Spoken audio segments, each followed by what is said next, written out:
You know what's wild? There are people who invite others into their home and don't immediately feel their sanctuary being threatened. Like they're genuinely excited about it. I am not one of those people. And if you're watching this, chances are, neither are you. So let's talk about why some of us would rather meet literally anywhere else. A cafe, a park, a car, a random sidewalk, anywhere that isn't our carefully curated space. And no, it's not because we're antisocial. It goes way deeper than that. Here's the thing. Your home isn't just a place you live. It's an extension of your nervous system. You've spent time, maybe years, shaping it. The lighting, the temperature, where you sit, where things go, your favorite mug, your blanket, the silence. Everything works together in a way your brain understands. That's not being picky. That's regulation. Then people come over. Suddenly someone's sitting in your spot. Someone's opening drawers. Someone's asking where things are. Someone's energy is filling the room. Psychologists call this environmental comfort. For some people, comfort is flexible. For others, it's precise. And when that precision is disrupted, your brain doesn't relax. It alerts. And hosting? Hosting isn't one activity. It's thousands of micro decisions pretending to be casual. You're not just cleaning. You're guest cleaning. The kind where you suddenly notice things you've never noticed before. Dust on shelves. Marks on walls. The bathroom grout judging you silently. Then there's food. Not just food. Preferences. Restrictions. Timing. Drinks. Options. You're not hosting friends. You're running a small hospitality operation. This is cognitive load. The mental effort required to manage complexity. Hosting turns that dial all the way up. Your brain is tracking conversations.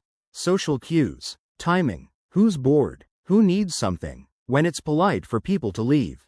It's social multitasking on hard mode. And you're exhausted before the doorbell rings. When people are in your home, your space becomes a stage. And you become the performer. Psychologists call this impression management. You're not just being yourself. You're managing how you're perceived through your environment. Your taste, your habits, your lifestyle. Even if no one is judging you, your brain assumes they are. Introverts feel this especially strongly. If you recharge alone, hosting drains you from two directions at once. Social energy and environmental protection. You're engaging while also guarding the one place you're supposed to feel unguarded. Let's get a little primal. Humans are territorial, always have been. Your home is your safe zone. Your cave, your place where the rules make sense. Pants optional, silence acceptable, existing without performing allowed. When guests arrive, the rules change. You can't fully relax. You can't retreat. Your recharge station turns into shared space. And if you're sensitive to sound, light, or emotional shifts, it's even more intense. Someone else's presence literally changes the atmosphere. Their voice alters the acoustics. Their movement breaks stillness. Your nervous system notices all of it. There's also vulnerability. Inviting someone into your home is intimate. They're seeing how you live, what you value, what you prioritize. Researcher Brené Brown defines vulnerability as uncertainty, risk, and emotional exposure. Hosting hits all three. Your space is personal because it reflects you. Social media doesn't help. We're constantly shown perfectly styled homes, effortless hosting, aesthetic gatherings.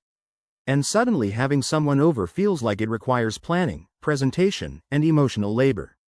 You're comparing your real life to someone else's highlight reel. That's social comparison, and it makes everything heavier. Here's why meeting outside feels easier. You have an exit. You can leave. You can regulate. But when people are in your home, you're stuck managing until it's over. You can't escape your own space. That loss of control is deeply uncomfortable for people whose well-being depends on environmental stability. So if you hate hosting, you're not broken. You're not rude. You're someone whose peace is tied to their environment. Protecting that doesn't make you selfish. It makes you self-aware. Maybe you meet friends elsewhere. Maybe you show up differently. That's okay. Your comfort matters too. In the next video, I break down why people who need control over their space aren't controlling at all. They're just regulating their nervous system. If this made you feel seen, consider subscribing. It really helps the channel, and there's a lot more psychology like this coming.